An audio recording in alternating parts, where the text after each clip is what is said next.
moderator for the show and the founder and publisher of Healthy Indoors magazine. Today we have with us both Jeff and Connie May, who are the co-authors of the latest edition of the book My House is Killing Me, which you saw a graphic for momentarily. Let's see, this is the second edition from John Hopkins Publications.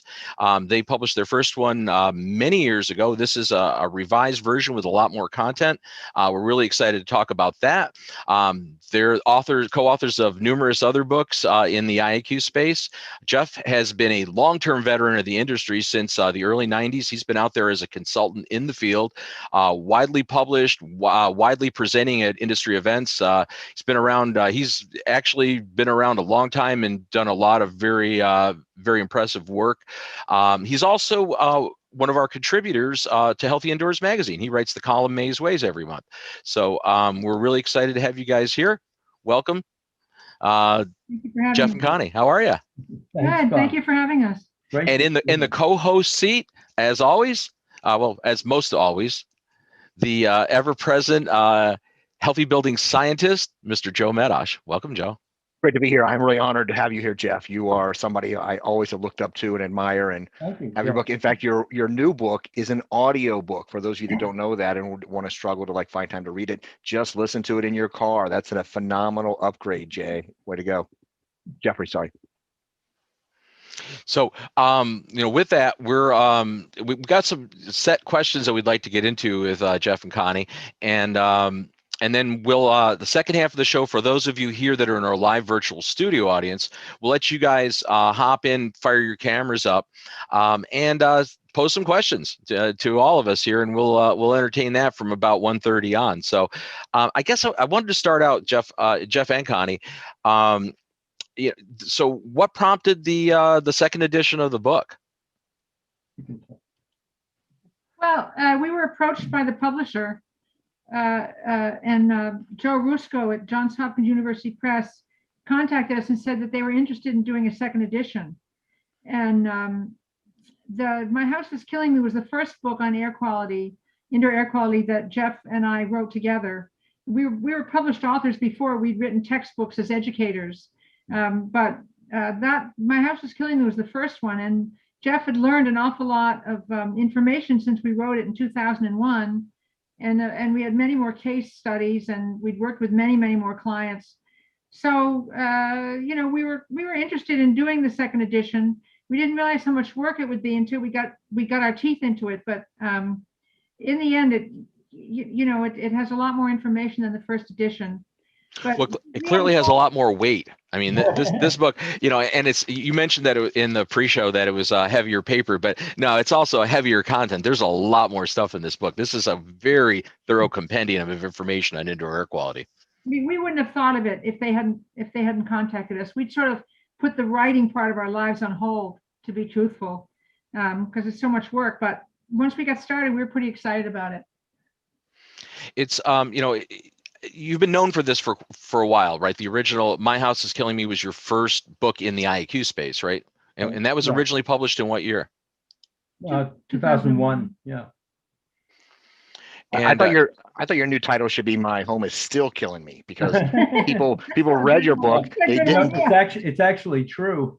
Yeah, because they didn't. People aren't really. They're reading this information. They're gathering, they're like, oh, that was a great read, but I didn't do anything in my home. So it's really shocking that people find all this stuff out, and yet they still are reluctant to take action. So I still think it's eventually the final book will be like My Home Killed Me. Oh, I don't like that.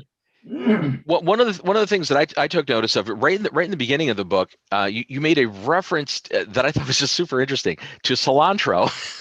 Early in the first chapter, people that some people are predisposed to actually find cilantro to be a really great seasoning, great herbal seasoning, and some people think it tastes like soap, and there's a predisposition there of people that of the latter group that think it tastes like soap chemically, that there's some issues they're predisposed to in indoor environmental issues, which is absolutely sure. Yeah, that's a really good comparison, actually. Yeah, we live it, because for me it's soap. For you, you love it. Yeah, I eat cilantro. I love it. So there's a specific gene that codes for a specific chemical sensor and the chemical sensor is for the fragrant part of the cilantro. And for people who don't have that sensor, they only taste the soap part. Well, now people are getting all of these genetic,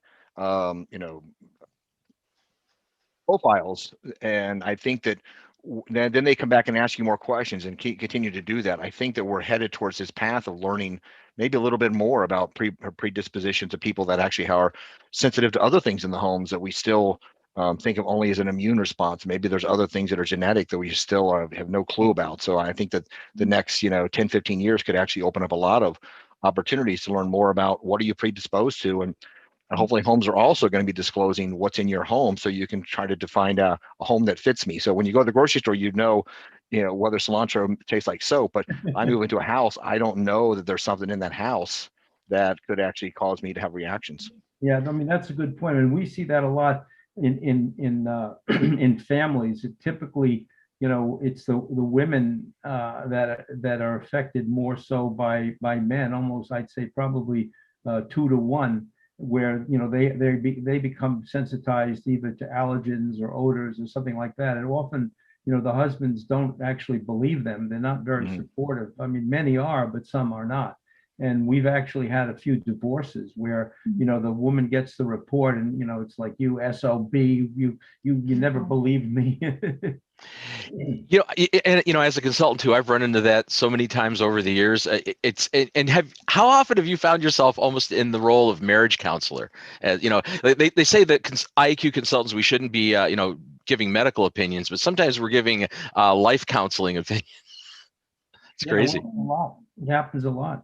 People who call us are often under a great deal of stress, and I'll get it. So let's stay on that path briefly for just a second, Jeff. So you go to a home and you have somebody who says that I have all these conditions in my home, and it may only be one of the people in the house, right? Which it does make a lot of more stress. Okay.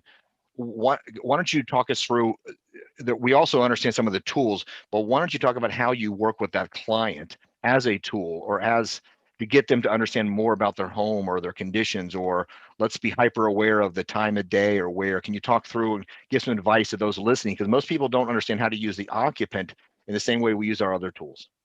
Right. Well, we always sit down and do an interview first, or on the phone anyway beforehand, to get any kind of information. And then I have all these sensitivities myself. I mean, I'm allergic to all kinds of things, chemical sensitivity.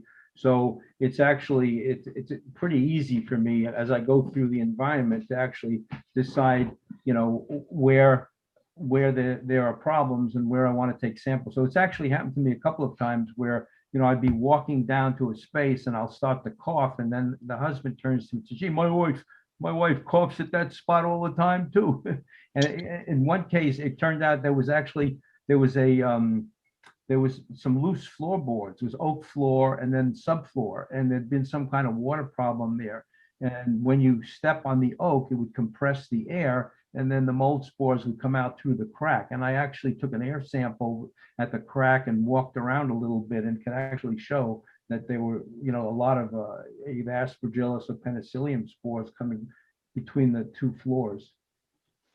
Wow. So, we like to find out what the problem areas are. And then a lot of the things that I do that I guess is very different. I take a lot of samples. We sample rugs, couches, pillows, dogs. I've taken, a sample from a bird, actually. A bird flapped his wings, and but that's how I learn about what's actually, what the sources are. And that's really, in my opinion, that's the most important thing that any air quality person has to do. Is if you take an air sample, it doesn't tell you anything really. It can tell you if there's a problem, but it doesn't tell you, what the source is. And so by source sampling, you can actually figure out where the allergens or irritants are coming from. So you elaborate. I just want to elaborate. You had mentioned on that. Yeah. Sorry. So on what you may sampling, everybody here has got their own method of sampling. So you said you sample dog and bird and a variety of stuff. Why don't you just talk briefly about what type of sampling you're doing or how you're doing that? How do you get the bird to sit still to sample it? That kind of stuff. Right? I have the homeowner hold the bird. No, I use a Burkhardt air sampler to do all my samples, but it's just a spore trap, and I take a spatula and I'll hit the surface and then just collect the aerosol that comes up. And the reason I like the Burkhardt is it's a glass slide with grease on it. You take the slide out, you look at the sample, and if there's too little, you have to do it again. If there's too much, you may want to do it again and with less of a bang. But you can sample carpets, clothing. I mean, I this was a crazy thing. I was looking at a radio station one time, and the woman who was running the radio station was having all these allergy problems. And I went into one of the rooms in the radio station. I didn't have any problem breathing. And then I was talking to her in the same room, and I was having a lot of trouble breathing. So I went back to test again, and there was no problem. So I realized that she was the problem. So I took a pat sample. I tapped her shoulder, and I put the Burkhardt spore trap sampler there. I took a sample of the dust, and there was an entire dust mite in the sample, and I'm very allergic to dust mites. And when I called her up and told her about the results, she said she was on her way to the beauty parlor to get her hair dyed, and she was wearing an old sweater that she never washed, and, and that was the mites. I'm assuming you didn't use the spatula on the bird, though. Oh no, the bird actually was flapping his wings. And so you said there's three common, three most common sources of indoor air quality problems in homes. Yeah, well, the 300, 600. yeah, right. We did a study of all the reports that I had done. So we compared the results of 600 sick houses to 300 control houses. So the control houses were homes that I had looked at strictly for real estate purposes. And we just looked at certain characteristics of the home. So if they had air conditioning, if they had, hot water heat or finished basements or carpets and so forth. So then in the Boston area at the time, only 19% of homes had central air conditioning. And that basically was what the Census Bureau data agreed. It was perfect. It was 19%. But of the homes that people were sick in, the 600 homes, 37% had central air conditioning. And so the likelihood of having, asthma, respiratory problems are almost double in a home with central air. And that kind of leads to the second thing. Maybe you could put that picture up of the air conditioning, the pan. Oh, perfect. Okay. So, I'm sure there you go. Most of you have seen, condensate or pans and air conditioning systems like that. And this is a picture of the pan when it's all dried out in the heating season. But in the summer, when the air conditioning is operating, the pan is full of water. And it's also full of all microorganisms. It's full of bacteria. It's full of maybe full of yeast. There may be mold growing on the surface. So it's a very, very potentially allergenic soup. And all of the microorganisms secrete allergens into the water to digest things, and they produce byproducts that are allergenic. So I just want to make sure people know what that picture is. I know some people are savvy and some are less. So that is above your air handler. There is a box or a plenum, and inside that is usually a coil for cooling, and that's where all the water actually drips down and drains out of the PVC pipe on the side of your unit. So that it's inside you. Some people think of the drain as maybe what's below the unit, but that's actually inside, and that white area is the coil that exchanges the heating and cooling inside. Is that correct? Yeah, right. So the one of the chapters, the new chapters in the book, is entitled Trojan Horse Allergens, and I think for people who are listening who do air quality, often you can't find an exact source of a problem, and I believe that in many cases the reason is that there are surrogate allergens. There are non-discrete particles that have allergens on them, and they can originate in that pan or just about any other place where there's been microbial growth. So I think if you could, Bob, could you show the slide of that pollen grain? I sure can. Yeah, okay. So this is a greatly magnified pollen grain, and it's leaking. Now I use acid fuchsin stain to stain things, and so it stains proteins and allergens pink, and sometimes the water, the medium, makes the pollen grain burst, and you can see that pollen grains are full of starch granules, and the pollen grain is many times, it's 50 times bigger than the actual starch granules. And what they found in some countries is after rain, that the asthma admissions in hospitals goes up dramatically. And the theory is that the allergens are on these much smaller particles rather than the larger pollen grain. So what happens is those starch granules have the allergen from the pollen grain on them, and then they can be inhaled deeper to the lung. And so it's very similar to the cornstarch. People have latex allergy. They breathe in protein allergens on the starch granules.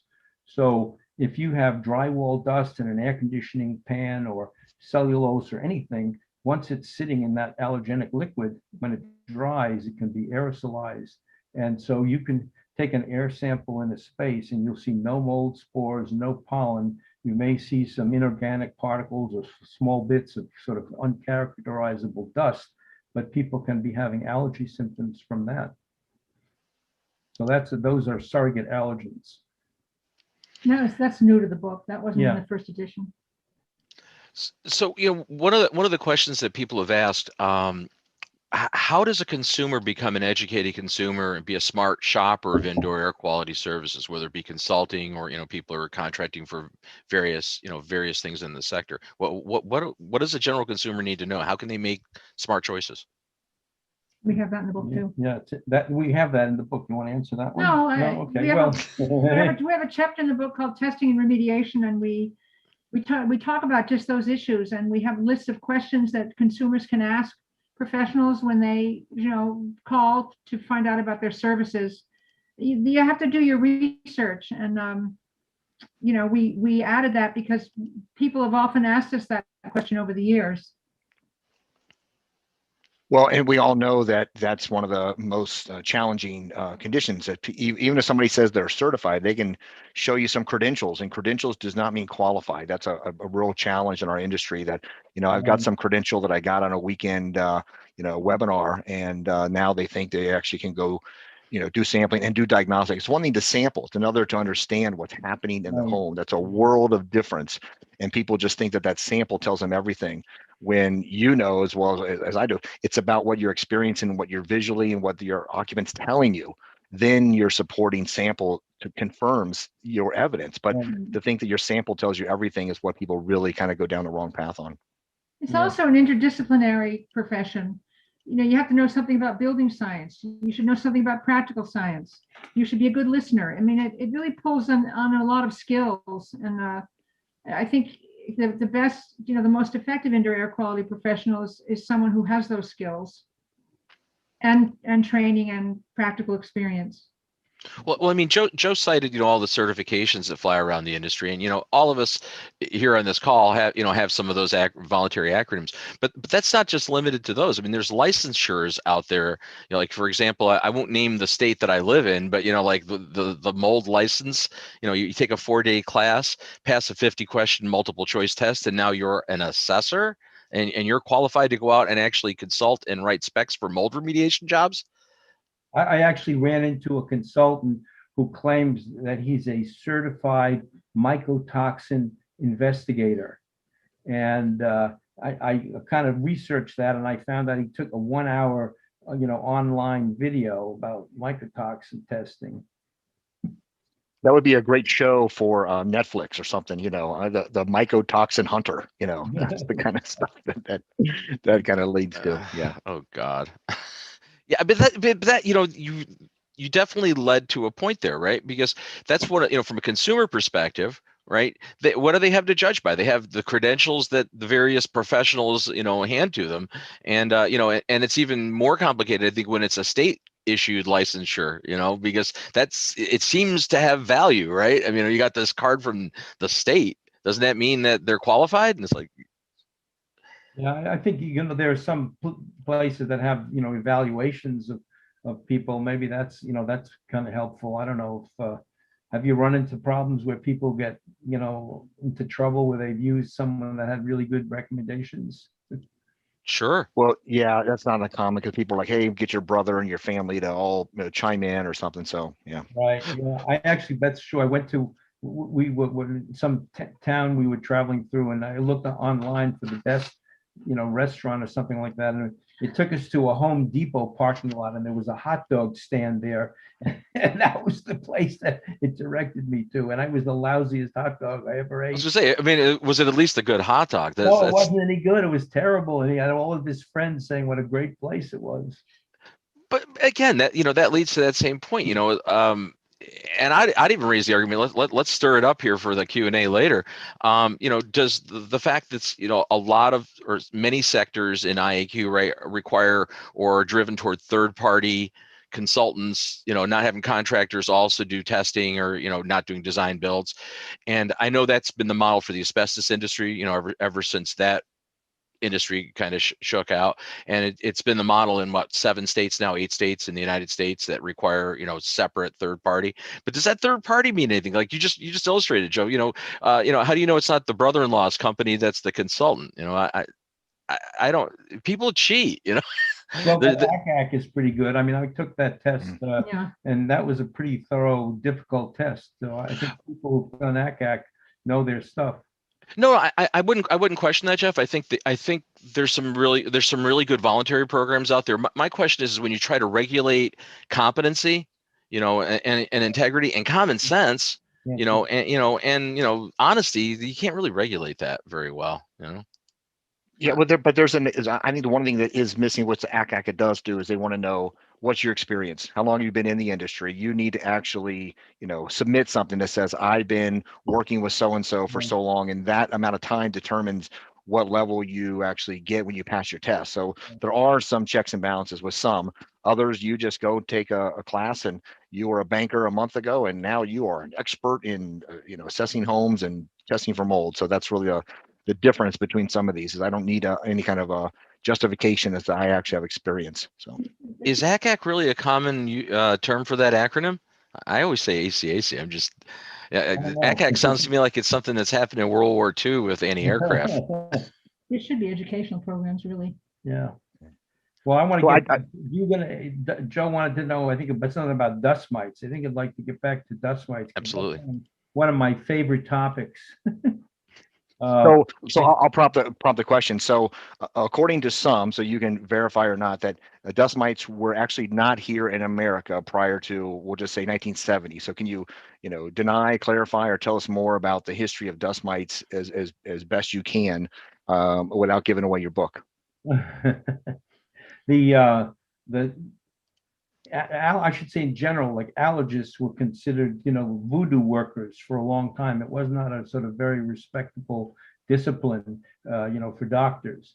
And so, it didn't really become much of a profession until relatively late compared to, let's say heart doctors and surgery and all these other sort of subspecialties. So they didn't discover dust mite allergen until about 1960, and that's when they realized that people were allergic to dust mites. But dust mites and all mites have been around for ever, basically millennia. And I find, for example, if you take a sample from a mold colony, you always find droppings from mold-eating mites. So I might find a dozen different species of mites at home, and dust mites are really only one species out of, I think, of maybe 40,000, named species. But I'm very, very allergic to dust mites. And I always thought, to understand the enemy, I need to see them up close. So I've actually had a bunch of dust mite colonies and watch them very, very, very carefully. So they've been around forever. They've been, in people's, bedding since day one, since people, from the first time somebody made a mat out of hay or something like that. So they've been around for a long time, and it wasn't until the medical world caught up with them to say that, here they are, they're a problem. But you actually have a dust mite circus? Is that like what you have in your somewhere in your house? Well, I'll tell you what was so interesting to watch. I would, if the relative humidity is below 70%, the dust mites have what would you call irreversible loss of moisture. They dry up, they desiccate. So they're in equilibrium with the humidity in the space around them.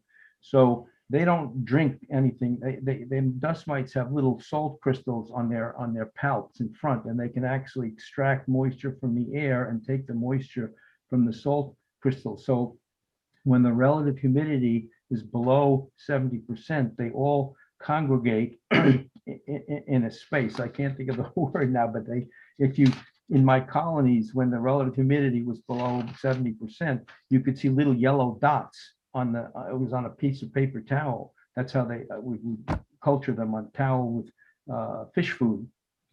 And that yellow dot could be 100 mites all clustered together. So it's called a harborage site.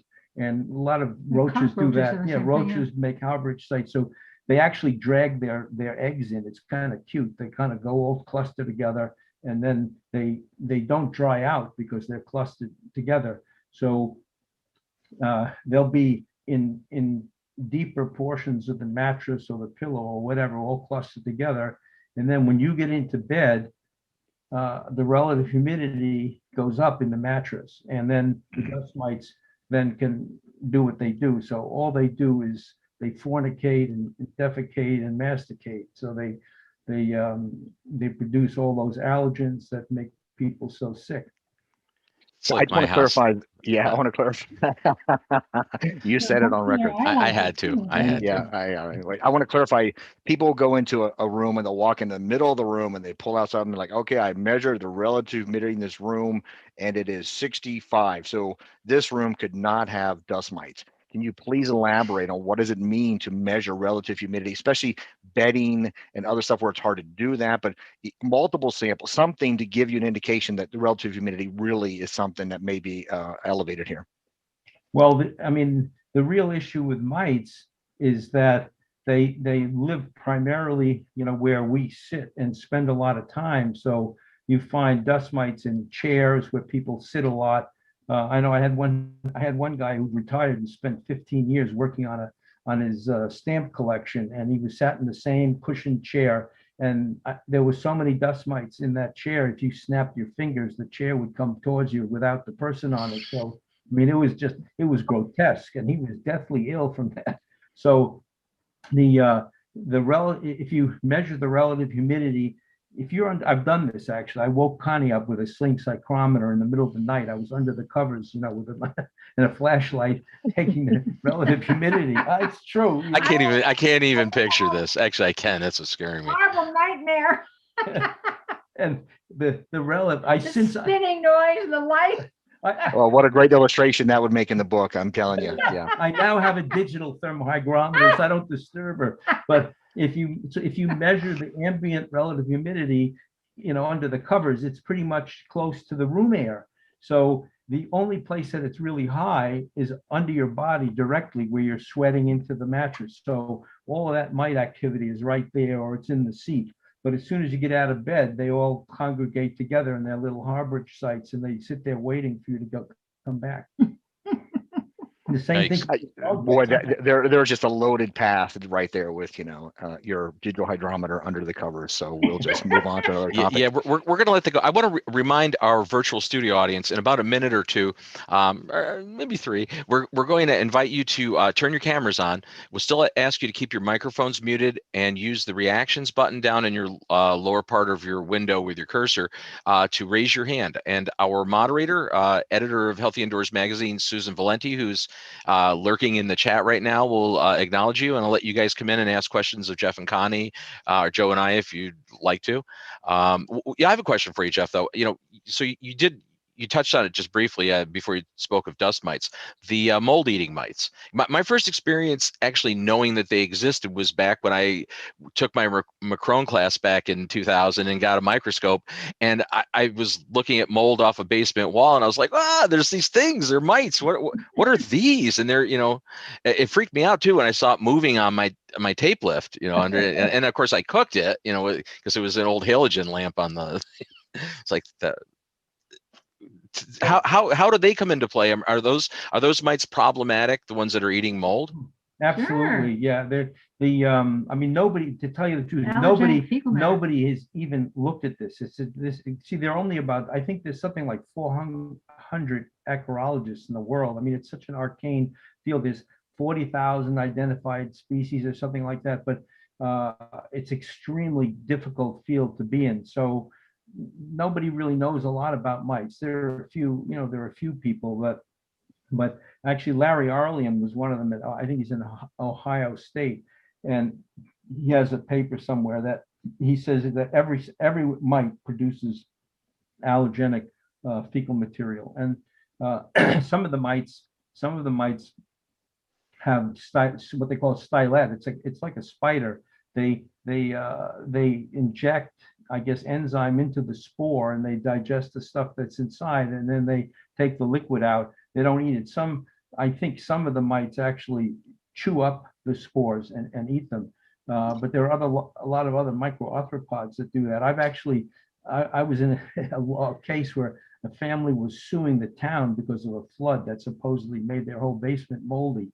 And Connie kept the clients busy upstairs while I was sort of looking around in the basement, and I took tape samples, and there was never been a flood at all, but there were dust mite fecal pellets where the spores were actually germinating within the fecal pellet.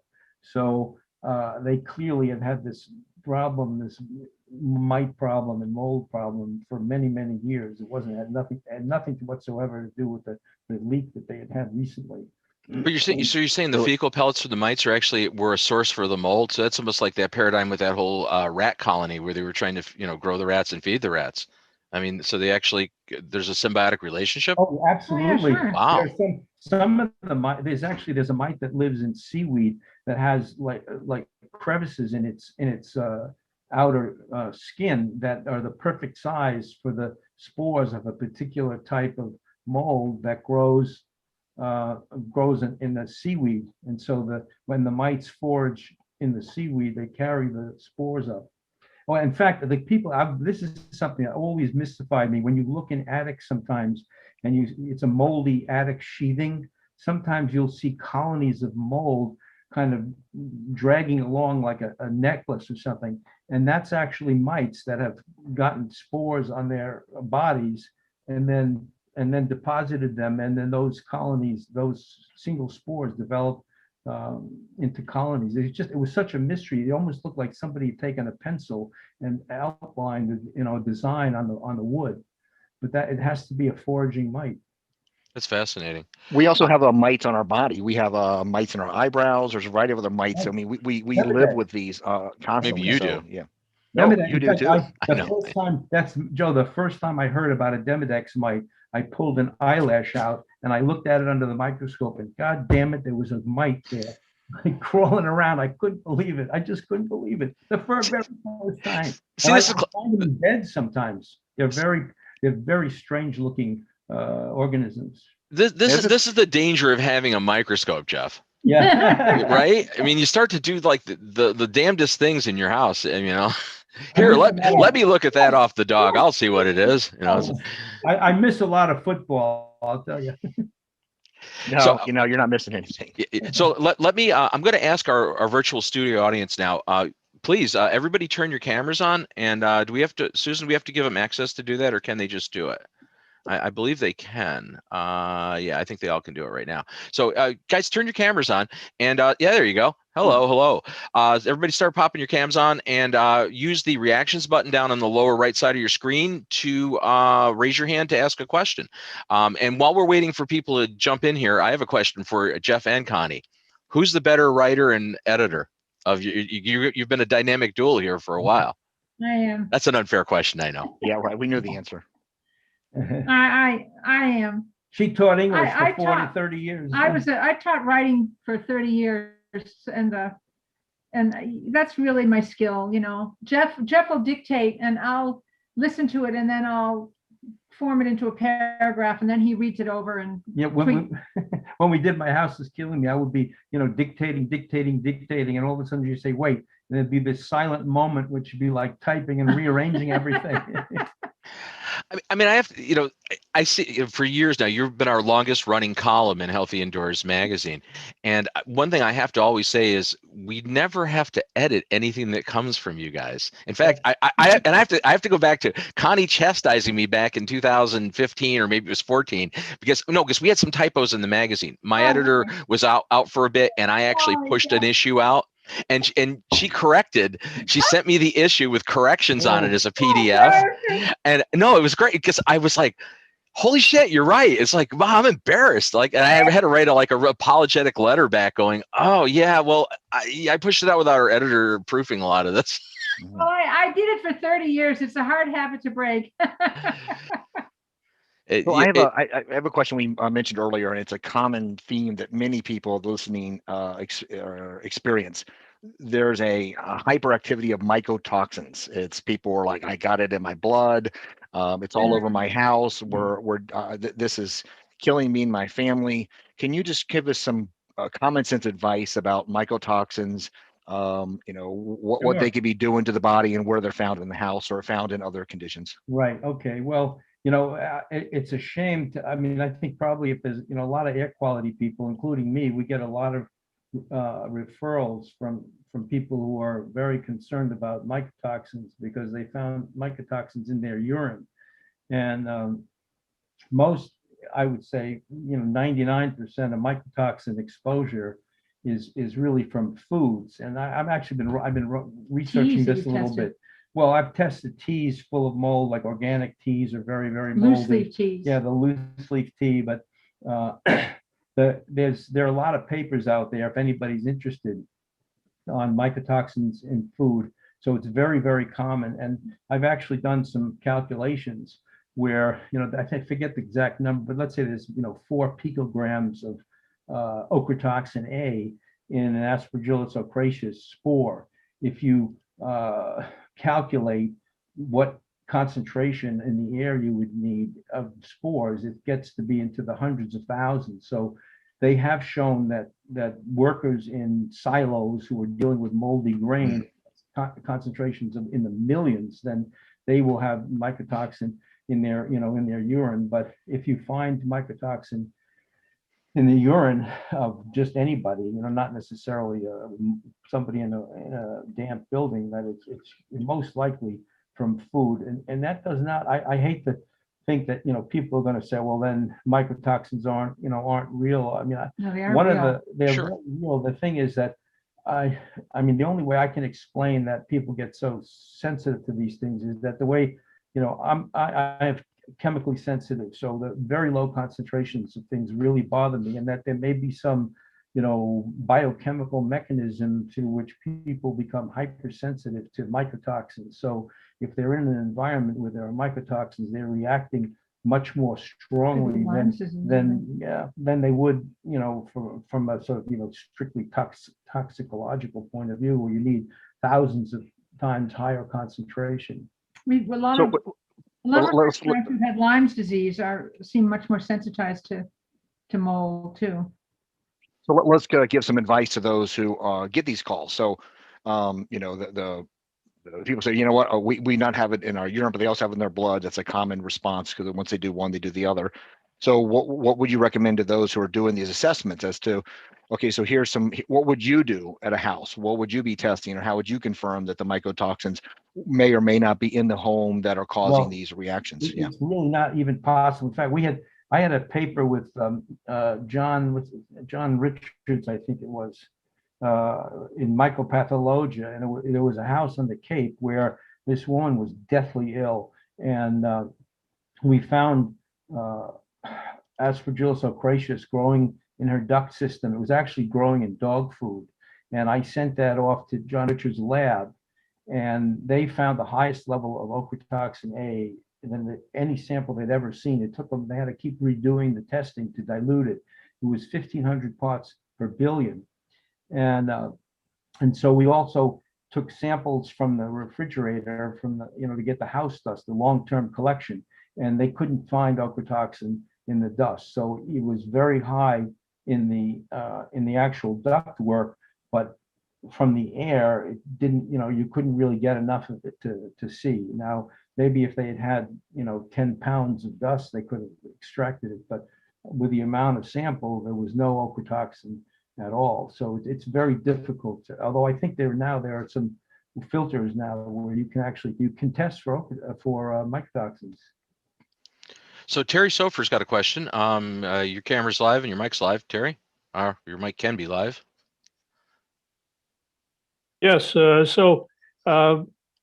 With these mold-eating mites, that would seem to raise an interesting question about whether those mites are able to deactivate mycotoxins that they consume along with mold particles, or whether they might actually transmit mycotoxins.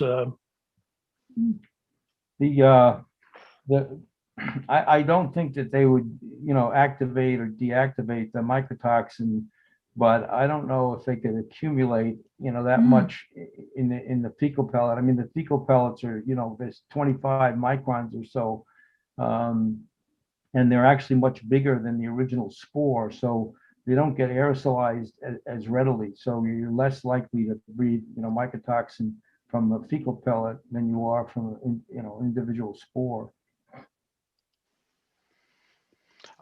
Any of you in the audience who have any other questions, now's a great time to raise your hand. We've still got almost 20 minutes or so left on the show, and we'd love to entertain your questions.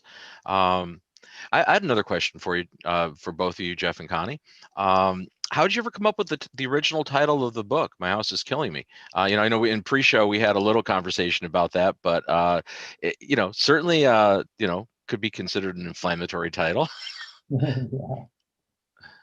Well, we actually we came back to the office one day. This is many years ago, and there was a woman she was describing her health The situation. message she left. And it was a phone message, a recorded message. And at the end of the message, she said, "My house is killing me." So that was how we came up with the title. And it turns out that this house she was living in, she said, the only room that I can be in the house is the bedroom, which was an addition to the house, and every other room in the house had not registers and supplies for a heating system that had been abandoned. So they had been a hot air heating system. They switched over to hot water, but they left all the registers, supplies, and everything. They were all open, and she had a very moldy basement. So the basement air was infiltrating through all of those supplies into every room except the bedroom, where it was new, didn't have any opening to the basement.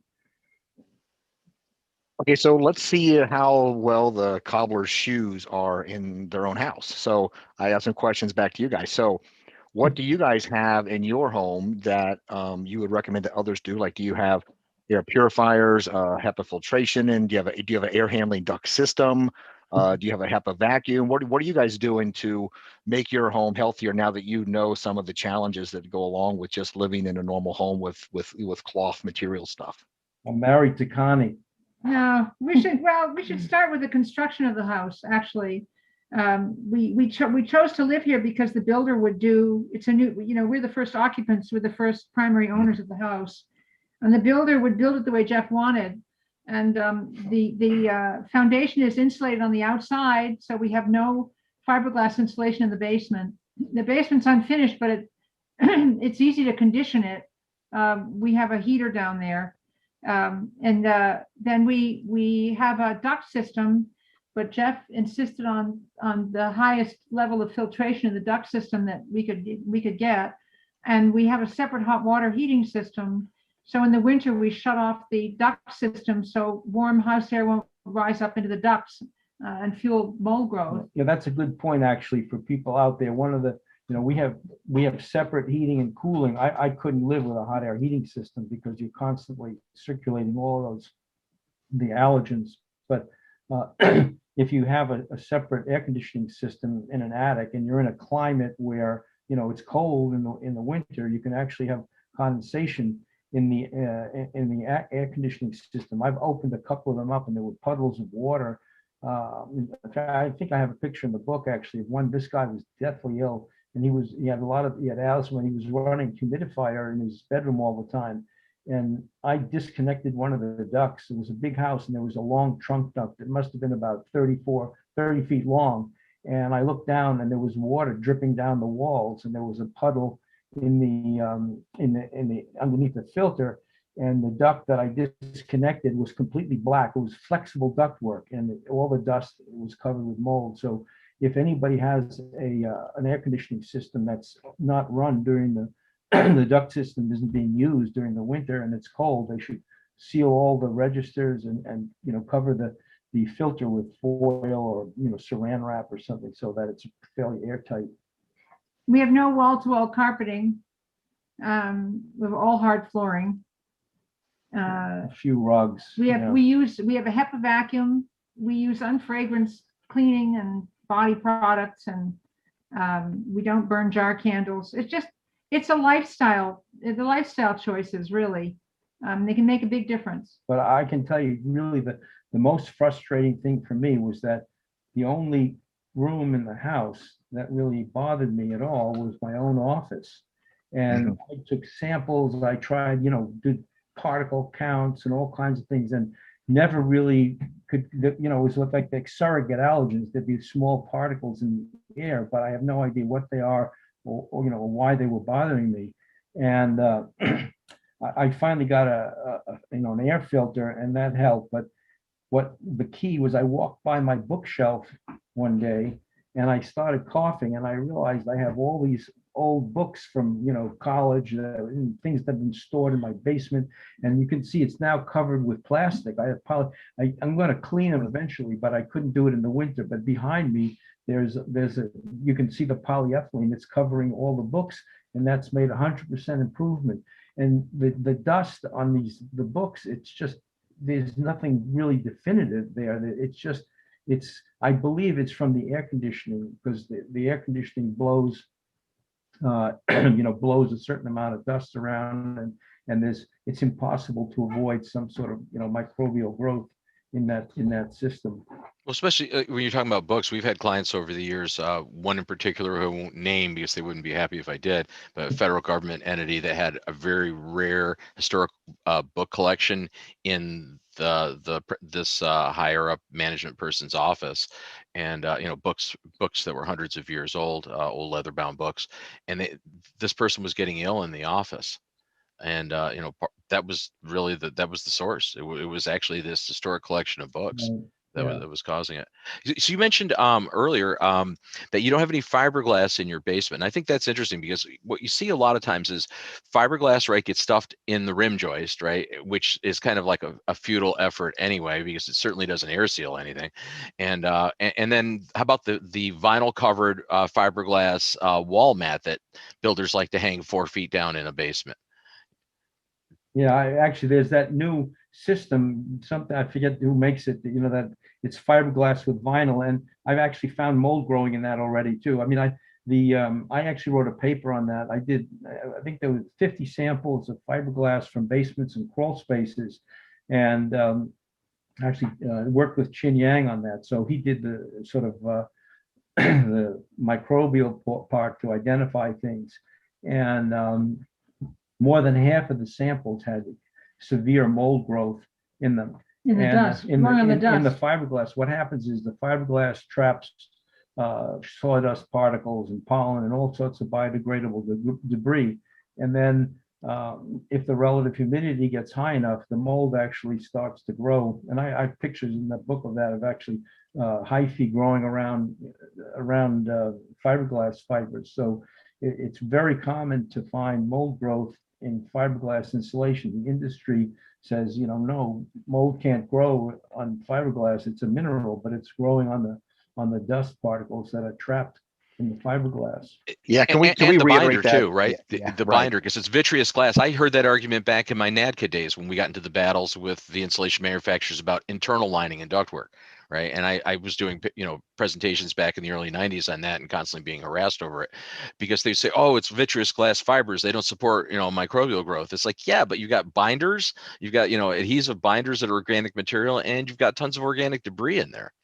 Yeah, Chin Yang did a paper on that too. He said he did 1,200 samples of duct liner, and half of them were severely contaminated with mold growth. So let's just go on record. I think it's a safe thing to say, wherever you could find dust, you could find mold. Is that something that could be easily stated as at some point, even in dry climates, there are moisture conditions that could be elevated enough in certain areas that wherever you find dust, you actually could find some type of mold growth potentially. Well, it's pretty much synonymous, I guess. I mean, it's just, most of the dust in the house is skin scales. I mean, if you look at the dust on your TV screen or the top of a dresser, you take a tape sample and it's 90% skin. You maybe find some cellulose fibers and maybe a few pollen grains and spores. Pet dander, if you have a pet. Pet dander, yeah. So, but if you look in a closet where, at the baseboard, this is a sort of interesting thing for anybody to do. You look at the baseboard trim where the dust is collected inside a closet, and instead of being sort of homogeneous and gray, it's going to be splotchy, and often there'll be like little dark spots, and that's all bug poop. All the sort of microarthropods, the book lice, silverfish, mites. There are all of these organisms, spiders, that forage around, and then they just convert all of these simple nutrients to allergens. Bob's got a question, but I want to clarify that every day we shed our entire body of skin cells. That's just a lot of stuff, 7 million plus an hour. So you're talking about like, oh, we have this in our homes. No, we have a lot of this in our homes. 30 grams a month. Yeah, I get mailed samples from people all the time. They're worried about the dust, something terrible in the dust. And it's always them. I had a sample that somebody sent from a piece of wood at the bottom of the bed, and all of the skin scales were big. It was interesting. Well, the scales were in huge clumps. There'd be like 20 or 30 chunks of skin, and somebody had some kind of skin condition, and they were doing a lot of scratching. So when you scratch your skin, you get these big chunks of skin. So I said, you probably have some sort of a skin condition. In fact, one of the skin clumps was full of yeast. Oh, so Jeff. Yeast is okay. I mean, it's still a family term, right? Yeah, well, course. yeah, but it causes dandruff. You can get these skin conditions from yeast. So Yeah, scratchy. Okay. Oh, yeah. creative. This is good stuff. So we have a question from one of our audience members. Tony, do you actually want to ask it live? Oh yeah, Jeff and Connie, thank you. This is great. Very good job. What do you do? Your house is new. I mean, do you open up your windows in the summertime and actually let air blow through? I mean, I know there's toxins outside. I understand that, but do you air it out like the old wisdom? Yeah, we do. I mean, we occasionally air it out, but I mean, we have the good filtration. And I think as long as you don't have any internal generation of stuff, it's not that much of a problem. I guess Excuse me, I'm gonna. Yeah. Yeah. We have the in the spring and in the fall, I guess we have open windows, but in the summer and in the winter, it's pretty much shut. Air conditioning. So you clearly have a passion for what you do, Jeff, and we all appreciate what you have taught us. But let's go back. What actually got you here? Like, what was the one incident that you said, you know what, I want to learn more about that? And next thing you know, you have dust colonies growing in your own house to observe their habits. So, what actually sparked you many years ago? Well, I think we had a kid with asthma, and then we had trying to figure out what that was doing, and then my own allergies. I mean, I had. Well, it's kind of a dramatic story, actually. Remember when our son was in 6th grade, he was suddenly had a terrible asthma attack in the middle of the night, and he was really having trouble breathing. And so the pediatrician said, take him immediately to Children's Hospital, and he was on oxygen for a week. And then the pediatrician, a regular pediatrician, wanted to put him on, a medication regimen. And Jeff said, well, let's see if there are triggers in the home that are problematic. And he did essentially an inspection, and we found a lot of issues. And then we ended up moving out of the house, actually, because they had hot air heat. And Ben got better. I mean, he did need medication, but we changed the environment, and it made a huge difference. Yeah. And that's what got Jeff interested in this. Yeah, I mean, the biggest problem was the dust mites. I mean, I even in our own bed, I took samples from and sent them off for dust mite analysis, allergen, and the risk of asthma is 10 micrograms per gram of dust, 10 micrograms of no, I'm sorry, yeah, 10, and it was 40 on our mattress. And Ben's was outrageous too. This is one of the interesting things. If you sweat a lot, he slept under quilts, and he sweat a lot, and so that increased the likelihood of having dust mites.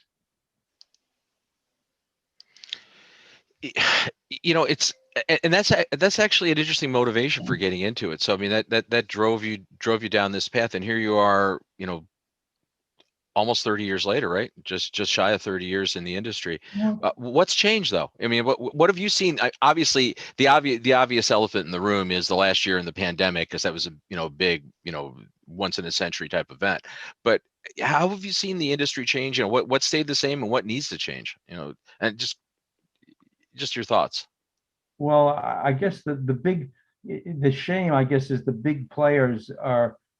Like, for example, the air conditioning industry, they still don't want to admit that the mold's an issue, and I think they can get away with it because only about 10% of people are really allergic to mold, at most like 15%, something like that. So and what is it, AirTray says if 80% of the people are happy with the air quality, then that means you have good air quality. So you're leaving the people who are sensitized out of the picture completely. So I don't think there's been a lot of give there at all. They don't want to admit that there's a problem. So there is, I think, more awareness about filtration in systems, I think, and COVID has certainly increased that. I mean, people are buying up air filters now for their heating equipment, so that's good.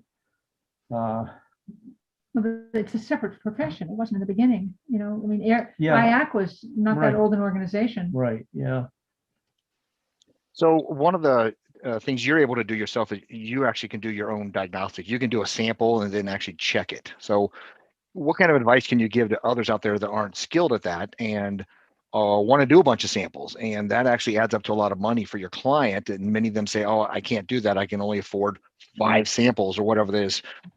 How do you find a compromise for those of us who aren't reading our own slides? What's your advice?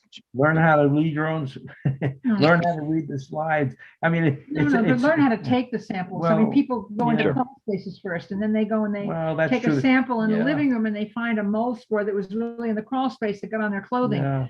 I think, to have a really careful regimen about how they sample and what order they sample. I think that's very important. You can't have dirty clothing. I mean, it's amazing the problems that have been created, by people walking into a space. They came out of a crawl space or some other, remediation environment, and then they're taking samples. But I see that's a nice thing. I do all my own analysis. I don't charge people for the sample. So I take, 15, 20 samples in a typical site visit. And I guess that's a real sort of limitation for people. But I think, and also they have to, I think it's important that they understand what kind of microfungi come from the outside, and what kind of spores can come from internal microfungal growth. So, I mean, I've seen reports where basidiospores, which come from the outside, are reported as being of worrisome levels inside a house. Well, it came from the outside through a window or an open door. So I think just have some knowledge of the science of fungal growth is very important. That would help a lot. I mean, we actually had a call from a guy who was told to demolish his bathroom. He had an entirely tiled bathroom, floor, ceiling, walls, everything, shower, and the person took an air sample, and he had a very high concentration of basidiospores, and they told me he had to demolish his bathroom. And I looked at the report, I laughed, and I called him up. I said, you know, if you don't have mushrooms coming out of the floor, you don't have to worry about, you don't have to demolish anything. Right. It's just terrible. But that's a function of, you know, people that are out there, you know, doing things and not qualified to make those assessments. And right, you are in that, you know, in that small percentage of people that are consultants in the industry that do in-house work. You know, I know John Solomon's one that comes to mind too, up in Ontario, you know, that does in-house. And so you take more samples. I'm the same way. I'll take 100 tape lifts in a place because I can look at them under a microscope. But in absence of that, I think we have to really stress out to the practitioners, especially the new practitioners, the inexperienced ones, that these are not absolutes, right, Jeff? I mean, when we take samples, we're taking small snapshots. A tape lift is a half square inch. An air sample is a couple of cubic feet of air at a 5-minute interval. I mean, these are small little fragments that we're trying to extrapolate big information out of. Yeah, I mean, the most important thing that I really look at is in indoor. I mean, I think you can say if you've got penicillium or aspergillus spores, or, you know, non-outdoor type cladosporium in a sample, that there's, you know, that there's an indoor problem. And the biggest difference in that, unfortunately, only a couple of labs report on that, is if you have chains of spores. So if I see a chain of 10 penas spores in an air sample, I know that there's growth indoors, because they never occur that way outdoors. And the labs, unfortunately, they just say, oh, you have 10 penas spores, and so it doesn't really mean anything. So I also think professionals can't be dismissive. I mean, they can't let a report, they can't use a report as evidence that there's not a problem if the person's experiencing symptoms. Absolutely, yeah. But I mean, the labs, everybody, I think for people who are taking samples, they should insist that the lab that they use tell them if there are chains of penicillium or aspergillus spores, or clusters, or the same for gladius or conidiophores, certainly. But I mean, the only thing that you see outdoors is cladosporium, big clusters of them, but they usually have cladosporium herbarium, so they're big, and that you can really distinguish them from the ones inside. And the other thing that I use looking at spores is the spores that come out of the heating and cooling system. They often have carbon particles on them, because they're impacted by soot, and they get the carbon off of the black lining material. So if the spores are dirty, you never see a dirty spore outdoors like that. I have never seen one. So right. Important. So it's that time where I'm going to ask you one last question. I'm going to make those ones very difficult for you, Jeffrey. I know that you guys have this is one problem. So it's your advice that you want to give to others, but I'm going to give you the first two obvious ones. Is that listen to your clients. Most people don't do that. Use your brain in terms of taking in all this information. And what's the third thing that they're not doing? So if they are doing these things, what's the next step for them to make strong conclusions and really provide great advice for their clients? What do you think? Listen to your brain, believe your client. Use your senses. Use your eyes, use your nose, use your tongue, you know, be a receptor, you know, be aware of the environment, and really use all your senses. I think that's important. Trust your gut. Yeah. Well, this has been a phenomenal information. I think anybody who's listening or will listen to this in the future will be like, wow, that was a lot to digest. And I think more people will be wanting to get your book or listen to your book and read more of your articles that you have. So there were multiple article opportunities that we found here today that we will be leaning back to you guys to help us produce and help Bob produce on the show. Thank you for having us. So, you know, you have such a wealth of knowledge, and you know, thank you guys for your support all these years and contributing to Healthy Indoors magazine. Your column is, you know, one of our most widely read features every month, and it's great that you can, you know, find the time out of your busy schedules to actually get us that. So let me do another plug for your book. The book again is My House is Killing Me, 2nd edition. It's available. It can be purchased on Amazon, but it can also be through your website, correct? So that would be at May. No, we we don't sell the books. Oh, we take that back. Okay, so But the book. our website can link you, to Oh, okay. So, but your website is mayindoorair.com. Right? Yeah. So that they can get to that and get some information on it. Joe, you come here on behalf of an entity too that does some interesting stuff. Yeah, so I actually am a healthy building consultant, and you mentioned building science earlier. I think you need to be a healthy building scientist, which means you're hypersensitive to the chemicals that are in the home and the Well, products. an unhealthy one would be a bad building scientist. Yeah. So, but they are out there, but they just don't claim them to be that way. So yeah, but I'm not just a healthy building scientist. I'm a good healthy building scientist. Anyway, thanks for the distraction, Bob. So, but you're also into ventilation. If you understand ventilation and the chemicals that are in your house or the allergens in your house, then you are a healthy building scientist. So, and that all comes from Hayward Score, haywardscore.com.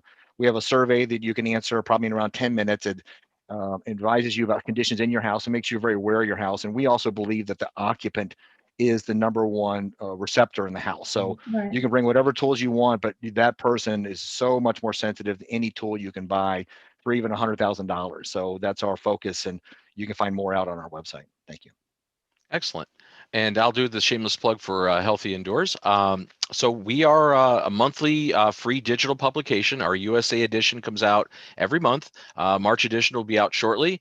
We are also debuting in very short order, like in about a week. We'll have our first edition of our global version of the magazine, and this will be a quarterly digital publication as well. It'll be free like our monthly USA edition, but it'll be more world centric. So the topics will be from authors around the planet. So more of a worldwide view on IAQ issues and sustainability issues. So look for that. And furthermore, we also have the Healthy Indoors Global Community, which is being betaed and being tweaked, and that'll be released at the end of the month. And that's an online portal that you in the industry will be able to become part of and actually use to network with other professionals in the country, all around the globe, share events, share content. It's really going to be a very, very exciting portal. So we're excited for that. We'll be streaming the show live there as well.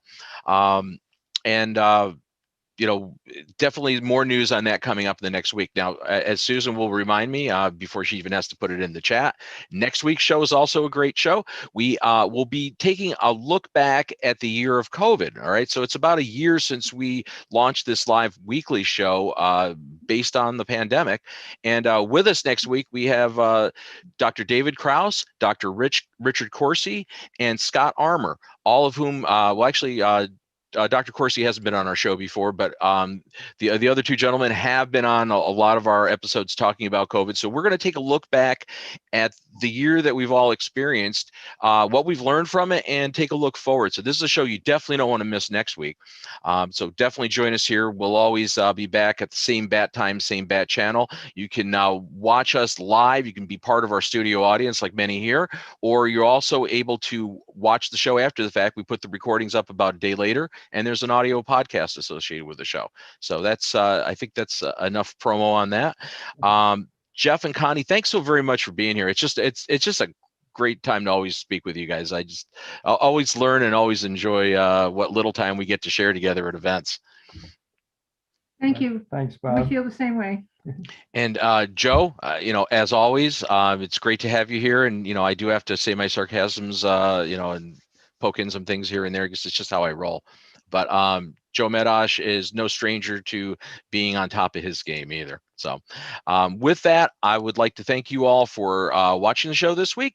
And we'll be leaving. We'll see you next Thursday here live, 1 to 2 p.m. Eastern Time for the Healthy Indoors live show. Until then, I'm your host, Bob Krell. Stay healthy, stay well.